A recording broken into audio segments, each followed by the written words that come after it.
Hello and welcome to Inside Judicial Watch. I'm your host, Bruce Schlesman. With me today we have Senior Investigator Bill Marshall, who's here with us to talk about the Obama White House's hand in tracking a FOIA request involving Hillary Clinton's email scandal. Do you want to take us into this topic a little bit, Bill? Sure. Bruce, thanks for having me back. We recently got a production of records out of the State Department, communications out of the State Department as a result of litigation that we've been involved in for 5 years over the Benghazi talking points. You may recall, after the Benghazi disaster, the White House issued talking points which were modified, right, to not reflect badly on the Obama administration. They tried to cover up, essentially, these true circumstances behind the Benghazi attack in 2012. As a result of that litigation, the court ordered discovery. That is, the court found that the State Department and Justice Departments acted in bad faith in responding to our records requests in connection with the Benghazi talking points email. So as part of that discovery, the State Department was compelled to release 44 pages of records involving a FOIA request that had actually been submitted by another nonprofit organization in Washington, a liberal one called CREW. This is Citizens for Responsible Ethics in Washington, I think is what it stands for. And it's very interesting because CREW had sent a FOIA request to the State Department asking about any email accounts associated with Hillary Clinton. And I'm paraphrasing slightly, but that's what it amounted to. That FOIA request set off alarm bells in the White House and in the State Department because suddenly they realized that they got a problem because they know at that point in 2012 that Hillary Clinton is operating an illegal email server, that she's trafficking highly classified information over an illegal server. You have to remember, all of her colleagues were communicating, her top colleagues, Jake Sullivan and Huma Abedin, Cheryl Mills, they were all communicating with Hillary on this email account that they knew was a personal email account, on an illegal server, right? So the White House is very alarmed, and they now the CREW had sent this request asking for records about any email accounts associated with Hillary Clinton. They had sent this request again in December of 2012. The White House contacts the State Department. It says, we want to know what's going on. How are you responding to this Freedom of Information Act request? So there's some very interesting dialogue back and forth among the State Department officials and how they're going to respond to this. Now, they make a point of saying, one of the records officers makes a point of saying, we're not including personal email accounts in responding to this request. We are only looking at official email accounts. And of course, Hillary ostensibly did not have an official State Department email account. So the State Department responded to the CREW request in May 2013 saying, we have no responsive records. Okay. And this is a bald-faced lie, in my humble opinion, as a FOIA investigator. They knew that there were responsive records.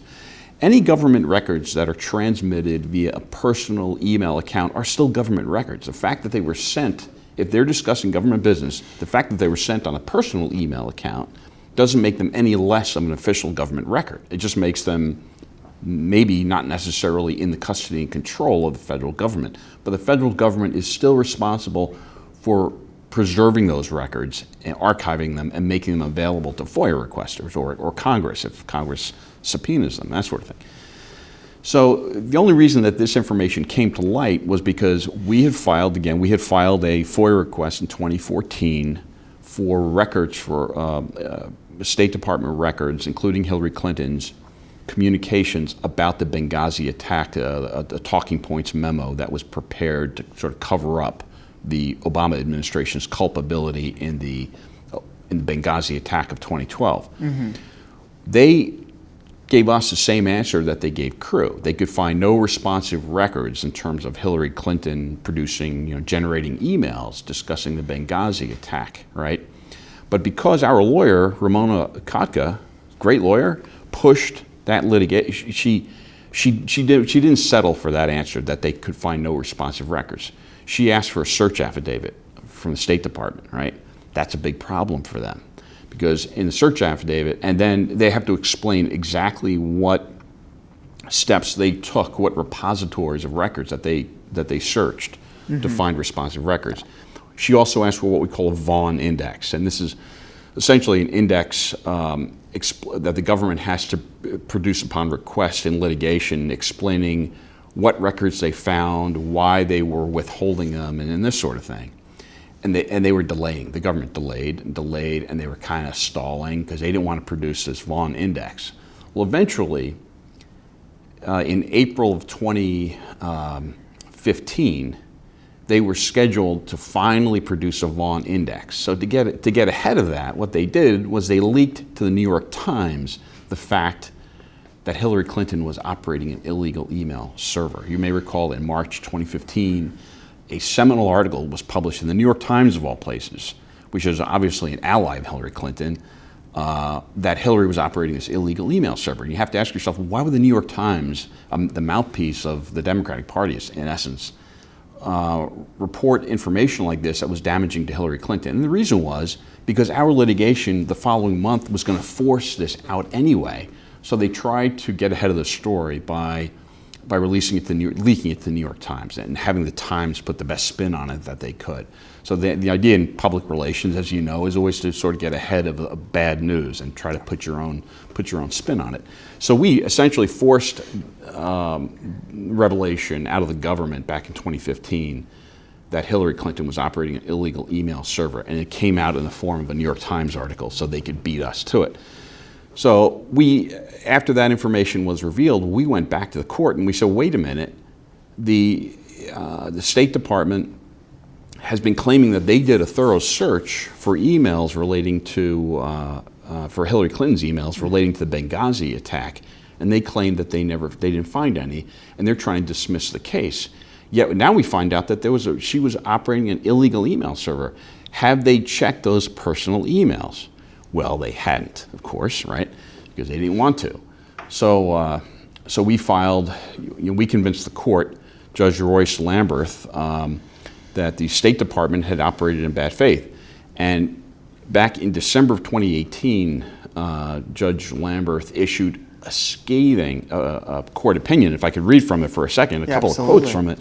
He said in his opinion, this is just remarkable, the wording that he used. Judge Royce Lamberth said, speaking of the State Department and Justice Department's handling of responding to our request for Hillary Clinton's emails, he said, at best, state's attempt to pass off its deficient search as legally adequate during settlement negotiations was negligence born out of incompetence.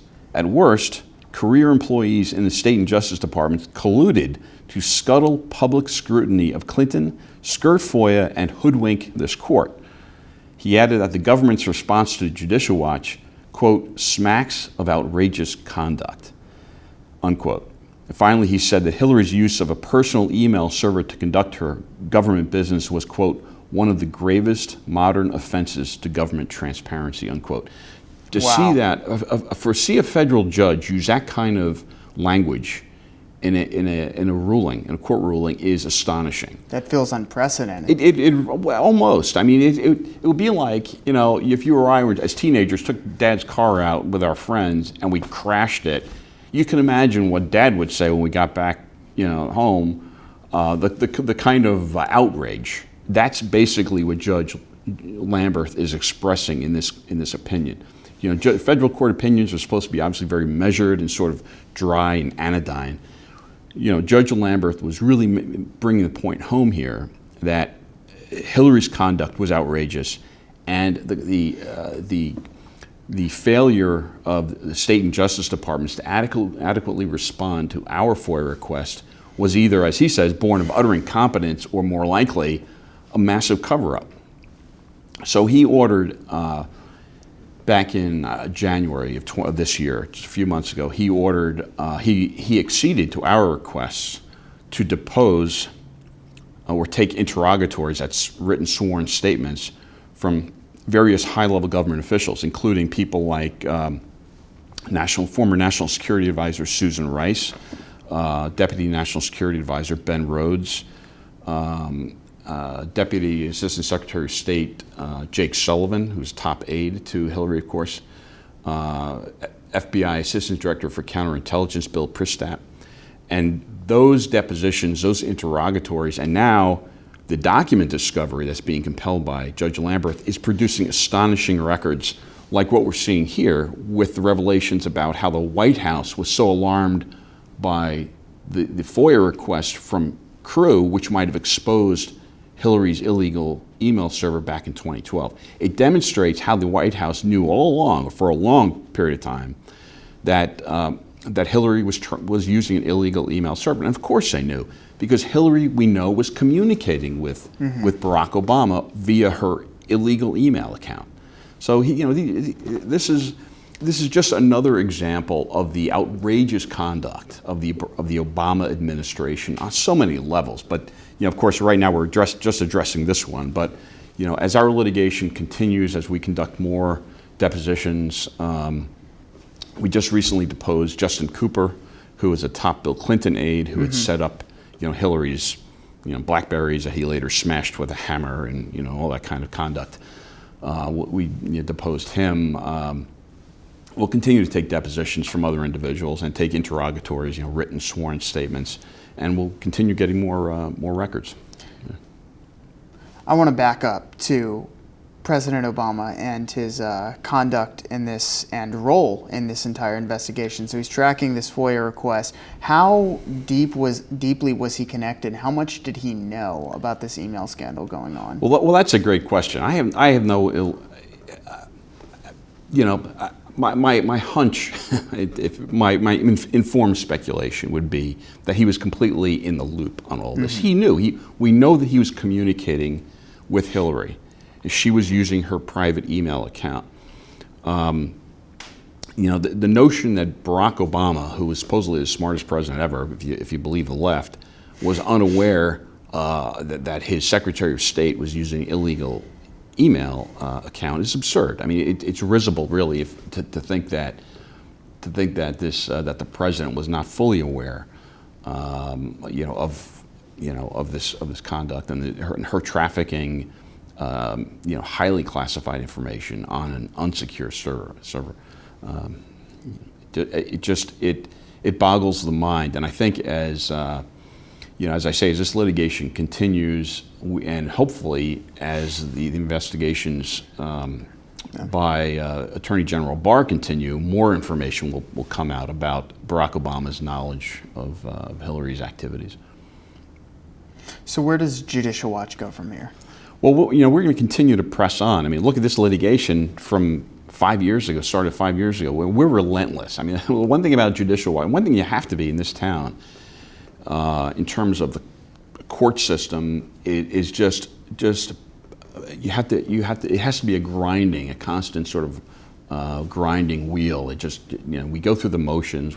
Litigation takes a long time. It's expensive. We have outstanding attorneys who litigate for us.